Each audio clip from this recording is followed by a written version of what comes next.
وہی قاتل ہے، مگر وہ بے بس ہے اور باقی پولیس والے اس پہ بھروسہ نہیں کرتے۔ وہ سمجھتے ہیں کہ میگن اپنی بیماری کی وجہ سے زیادہ وہم کا شکار ہے، لیکن میگن جانتی ہے کہ قاتل اب بھی باہر ہے اور اگلا شکار ڈھونڈ رہا ہے۔ وہ تنہا ہے لیکن اس کا جنون بڑھتا جا رہا ہے۔ میشیل کے قتل کے بعد پورا شہر دہشت میں ہے۔ لوگ اپنے گھروں سے بچوں کو اکیلا باہر بھیجنے سے ڈرتے ہیں۔ اسکول کے گیٹ پہ پولیس کھڑی کر دی جاتی ہے، لیکن قاتل ایسا لگتا ہے جیسے پولیس سے ہمیشہ ایک قدم آگے ہو۔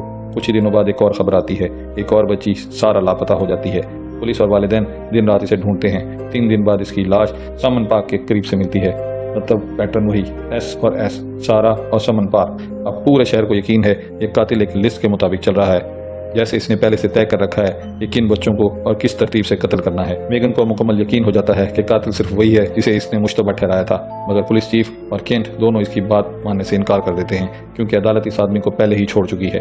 میگن اکیلی بیٹھ کر فائلوں کا مطالعہ کرتی ہے۔ وہ ایک بڑا چارٹ بناتی ہے جس میں حروف تہجی کے مطابق نام اور جگہیں ترتیب دیتی ہے۔ وہ کہتی ہے، وہ سوچتی ہے یہ کوئی اتفاق نہیں، یہ ایک کھیل ہے، ایک شیطانی کھیل، اور میں اس کھیل کے قواعد جانتی ہوں، لیکن یہ جنون اس کی صحت پہ برا اثر بھی ڈالنے لگتا ہے۔ وہ کم کھاتی ہے، کم سوتی ہے اور اکثر ہذیان میں مبتلا ہو جاتی ہے۔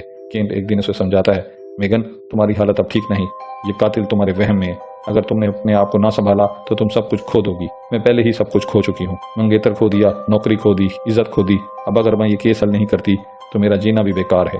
یہ باتیں ان دونوں کے درمیان آخری دیوار کھڑا کر دیتی ہیں۔ اب میگن بالکل تنہا ہے۔ میگن ہسپتال سے واپسی پر اپنی کار میں بیٹھی ہے۔ وہ آئینے میں دیکھتی ہے کہ جیسے پچھلی سیٹ پہ کارلا بیٹھی ہے، وہ اسے گھور رہی ہے۔ میگن چیخ مارتی ہے مگر وہاں کوئی نہیں ہوتا۔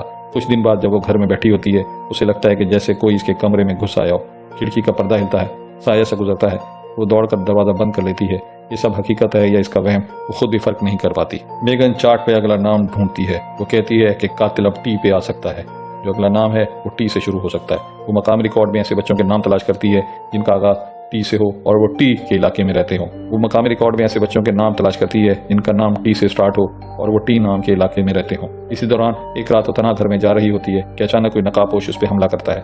وہ زور لگا کر چھٹکارا پاتی ہے، لیکن وہ شخص اندھیرے میں غائب ہو جاتا ہے۔ میگن کو یقین ہو جاتا ہے کہ قاتل اب اسے ہی نشانہ بنا رہا ہے، کیونکہ وہ اس کی تھیوری کے قریب پہنچ چکی ہے۔ میگن ہسپتال میں اپنے ڈاکٹر کو کہتی ہے وہ مجھے مارنے آئے گا۔ وہ جانتا ہے کہ میں اس کا راز جان گئی ہوں۔ ڈاکٹر اسے پرسکون کرنے کی کوشش کرتا ہے، مگر وہ جانتی ہے کہ اب یہ کھیل ختم ہونے والا ہے۔ شہر کے حالات اب قابو سے باہر ہیں۔ 4 بچیاں ایک ہی پیٹرن کے ساتھ قتل ہو چکی ہیں اور پولیس کے پاس اب کوئی بھی مضبوط ثبوت نہیں۔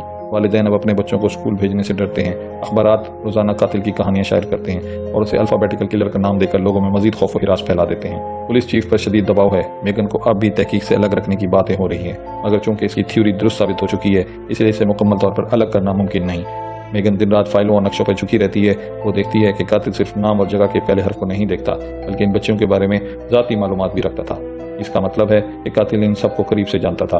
وہ اسکولوں کے ریکارڈ، چرچوں کی لسٹ اور کمیونٹی رجسٹر نکالتی ہے۔ ایک نام جان ٹینر بار بار اس کے سامنے آتا ہے۔ یہ شخص ایک عام سا آدمی ہے، لیکن ان تمام علاقوں میں آتا جاتا رہتا ہے جہاں قتل ہوئے ہیں۔ میگن اب جان ٹینر پر نظر رکھنے لگتی ہے۔ ایک رات وہ اسے خفیہ طور پر فالو کرتی ہے اور دیکھتی ہے کہ وہ ایک بچی کے قریب مشکوک انداز میں گھوم رہا ہے۔ میگن فوراً حرکت میں آتی ہے، لیکن جان کو خبر ہو جاتی ہے کہ کوئی اس پہ نظر رکھ رہا ہے۔ وہ میگن پر پلٹ کر حملہ کرتا ہے۔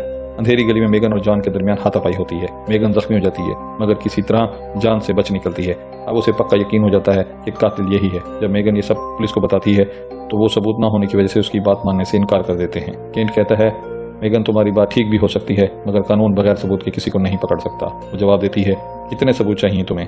4 بچیاں مر چکی ہیں، اگلی باری آنے سے پہلے ہمیں کچھ کرنا ہوگا، لیکن پولیس کچھ نہیں کرتی۔ اب قاتل خود میگن کو ختم کرنے کا فیصلہ کرتا ہے۔ ایک رات وہ میگن کے گھر میں گھس آتا ہے۔ میگن کو لگتا ہے کہ پھر سے وہم ہے، مگر اس بار یہ حقیقت ہوتی ہے۔ جان اسے قابو میں کر لیتا ہے اور کہتا ہے، تمہیں حقیقت جاننی ہی نہیں چاہیے تھی، اب تم بھی ان بچوں کی طرح خاموش ہو جاؤ گی۔ مگر میگن پوری جان لڑا دیتی ہے۔ دونوں کے درمیان ہاتھا پائی ہوتی ہے۔ آخر کار میگن قریب رکھے ایک وزنی چراغ سے جان کے سر پہ وار کرتی ہے اور کسی طرح خود کو بچا لیتی ہے۔ کچھ دیر میں پولیس پہنچ جاتی ہے اور جان کو گرفتار کر لیتی ہے۔ جب اس کے گھر کی تلاشی لی جاتی ہے تو وہاں سے کئی بچوں کے کپڑے، ان کے اسکول کی ڈاکومنٹس اور سفید بلی کے بالوں سے بھرے بیگز ملتے ہیں۔ اس کی دیوار پر ایک چارٹ بھی ہوتا ہے جس میں حروف تہجی کے حساب سے نام اور جگہیں لکھی ہوتی ہیں۔ یہی قاتل ہے اور آخرکار الفابیٹیکل کلر کا راز کھل جاتا ہے۔ قاتل ضرور پکڑا جاتا ہے، لیکن میگن ٹوٹ چکی ہے۔ وہ بار بار سوچتی ہے کہ اگر پولیس شروع میں اس پہ یقین کر لیتی تو شاید اتنی بچیاں نہ مرتی۔